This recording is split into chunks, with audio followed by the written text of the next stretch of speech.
All right, how's it going? So yeah, I want to talk to you about a myriad of topics. If you get a chance, check out the Twitch boss thing, okay? Because there may be a twist to this murder, and I may have to kind of recant what happened with his death and all that, being that I'm finding out more and more clues about what happened that night, the night that he died, and you guys are coming on this channel saying that all I do is talk about Diddy and JayZ, and I don't talk about nobody else and bringing down the black man. I'm hearing other stuff like that from other podcasters that are bringing up this story, but they talk about other stuff like Vince McMahon, Bayless, or some may bring up Allison Hooker or Twitch boss to try to get some type of justice for this man, Donald Trump. And then you guys don't even support him. So you may have podcasters that might talk about that type of stuff, in a conscious way, in which you requested, and you don't even listen. But if it's JayZ or Diddy, you're going to listen, because naturally, people that look like me are going to listen to people that look like me, okay? But then again, it's one of the things where you try to diversify, as a podcaster, your talk, and then you don't even want to hear it anyway. All right, but you can't say that nobody didn't try to do that. So I don't want to hear Jack. You ain't gonna come in here trying to tell me, for the person that said something, that statement, what to say, okay? Because that's not so. So let's get into this article here about JayZ here. All right, what's going on right now is with this case, Jane Doe case, which was filed actually by Tony Busby around December the 5th of last year, 2024, about this case that was alleged SA with Sean Diddy Combs. Okay. And there's been a series of events with constantly JayZ's lawyer, Alex Spiro, constantly filing to get the case dismissed all throughout this December. And they was able to file just about a week ago. All right. And the judge hadn't got back with them, but they was able to try to file for dismissal. But you won't hear about that probably until around the middle part of March. Okay. Those are the last transmissions, if you don't already know that by now. Okay, but fast forward it to some testimonies that he made and things like that. Okay, in the midst of all that, until more activities come up with Diddy and JayZ. There's an article that came out, I think it was on Daily Mail or one of those sites like that. It says that JayZ is infuriated right now with his involvement in Sean Combs, and we say that he regretted his involvement with him. So I think that he kind of recanted his stories like, yeah, we were never friends, or I never, dealt with him like that, to where, yeah, we did. And now that I'm in the trouble that I'm in, now he kind of like regretted that. Okay. And I can't blame him. You know what I'm saying? I mean, hey, this dude got all these businesses. He got a family. He's got to, support right now. And there's a lot of tension going on in that house. They had to leave the house because of the fires and all that. Okay. They're going on in that area, the Palisades of California. They're really going through it, and I'm really feeling for the family, but you play this type of game, these are the type of kind of like your duties and your responsibilities that you may go through these things, sacrifice,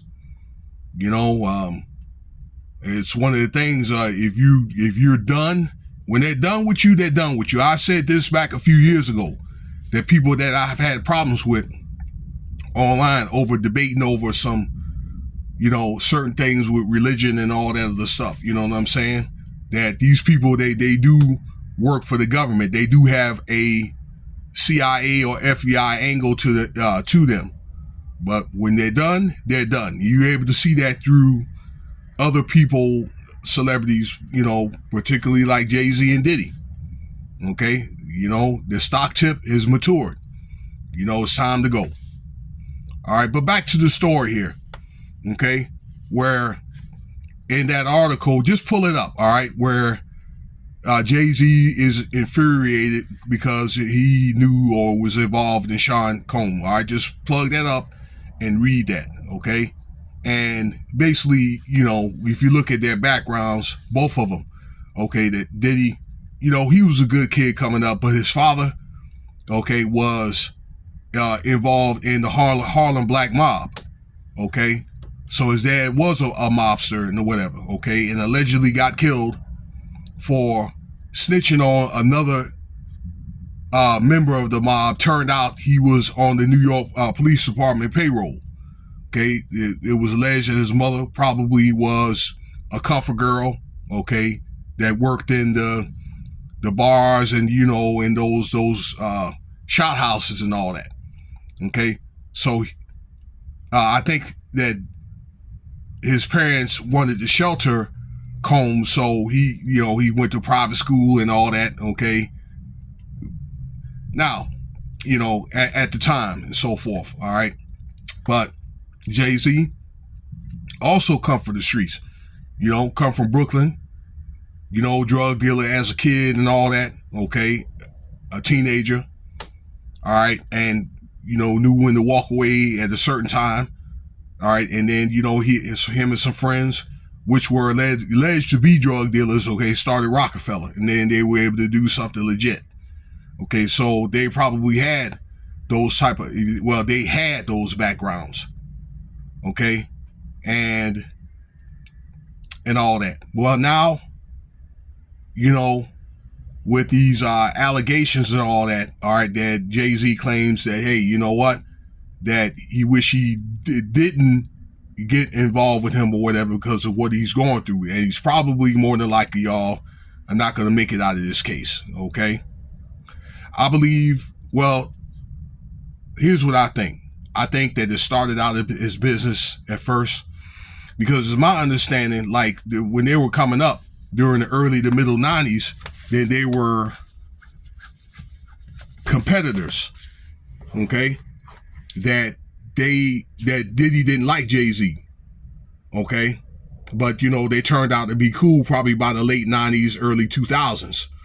All right, and what I think it probably started out with an idea, maybe they were both kind of like independent, and maybe they got happy with this type of success that they had throughout the 90s and stuff like that, when rappers were having the same power as mobsters, but it was legit. And, with them guys getting into fashion and all that, that's what I'm thinking. It probably was an idea. Maybe they was able to come together and discuss. And then there was also another thing where the rappers were coming together after all the East Coast and West Coast type stuff. All right, maybe they kind of call it a truce or whatever. Is there a way that they can work things out? Okay, and I think that it worked out. And maybe at a certain point in time, maybe they started going to each other's parties and started getting to know each other on a personal level. And I'm thinking that these alleged entanglements and stuff like that, happened like this Jane Doe case or whatever. They probably had some things in common, and they probably liked the parties and wanted to continue to go to the parties and things like that. Okay, and now these things are turning around and bit them in the backside. All right. Which nobody would ever think that this was going to happen, but it happened. But, I think there's other things that's way above our head, okay, that probably just call for those guys to go, okay, that we really don't know. They probably pissed somebody off. Maybe they told them they couldn't do this or do that, and then they end up doing it anyway. Because I got to tell you, knowing these guys, that's probably in their character, okay? But that was pretty much the story here. And I just think that in closing, I think that, these sacrifices, I think that they do happen and all that for some people. But I think that then again, it's kind of like you having a job or being in a membership or something. It's really, these things like Illuminati, if it even exists, or if you're in masonry and things like that, it's an organization. Okay, and if you don't pay your dues, whatever dues that they need you to pay, or you're not following these certain rules or whatever, all right, they're gonna, you can't be in that group really anymore. Okay, and things that you've acquired and stuff like that, then they can take it back. He who giveth is he who taketh away. All right, says that even in the scriptures. All right, you ain't gonna be able to leave with anything anyway. All right, but here's what I want to say. I think in the end, it's kind of like these guys, many of them, that they contribute to some of the things that they've done. Okay, and really, the organizations really just help out, because they could just, when they say enough, they could just pull the receipts or pull the file out and say, well, you did this, and that. It's already on receipt, and it's kind of like they made the choice, to do whatever that they did or whatever. It's kind of like they kind of made their own bed to lay in. Okay, and maybe they had a chance to chill out or whatever, and they just didn't do it. They just couldn't stop, so they had to be stopped. Okay, so a lot of things are kind of like by choice, and it's kind of like one of the things that you kind of know when you have to know when to fall back and get out, or if not, then you're going to get devoured. And I'm thinking this is what's going on with JayZ. It's kind of like those guys are going to end up like those two guys on the movie Life, if you remember that back in the day. Okay, so. But let me know what you think about the video here. Pull up that article and read it. All right. Both parties are innocent until proven guilty. So let's see what happens. Cash App $Winston Spivey, who will donate. Thank you for your time.